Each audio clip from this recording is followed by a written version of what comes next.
Over 38 years, a group called Maas Youth Alternatives has helped 78,000 children who are in crisis. And next week, their Meadowland campus up in Boerne is going to hold the dedication of the Arthur and Barbara Burdick Community Center.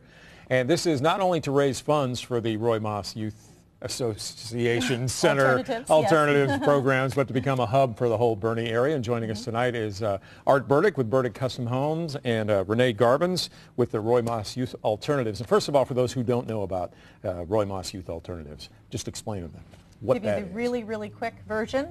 In San Antonio, we have the thrift shop, we have our emergency shelter, and then we have the counseling center.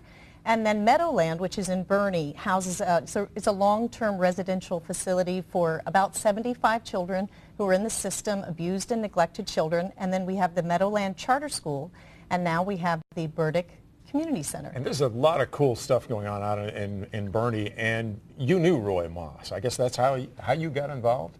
I met Roy playing basketball, and he was a tenacious competitor, and he took that from the basketball court and used that for fundraising and for taking care of these kids, and established a tremendous organization. It's a great legacy and tribute to him. And now this isn't the first time you've gotten involved in helping build something for the community, but this program especially, what would you like to see it add to that community out there in Boerne?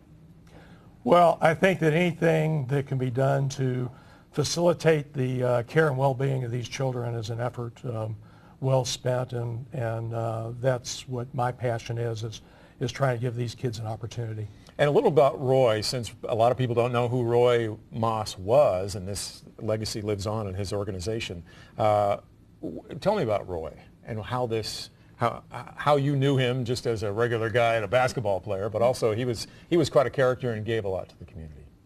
He really did, and people genuinely liked him and trusted him, and so he could get his way into Popovich's office or Red McComb's and so forth, and they were some of the early and big supporters, and of course his untimely death was a huge tragedy.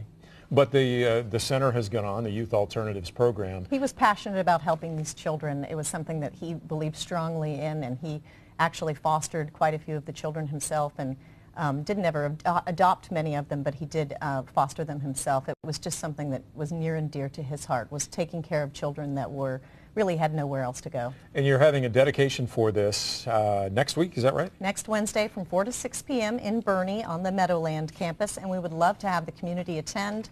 The Mayor of Boerne is going to say a few words, and the Chamber of Commerce of Boerne will do a dedication and ribbon cutting.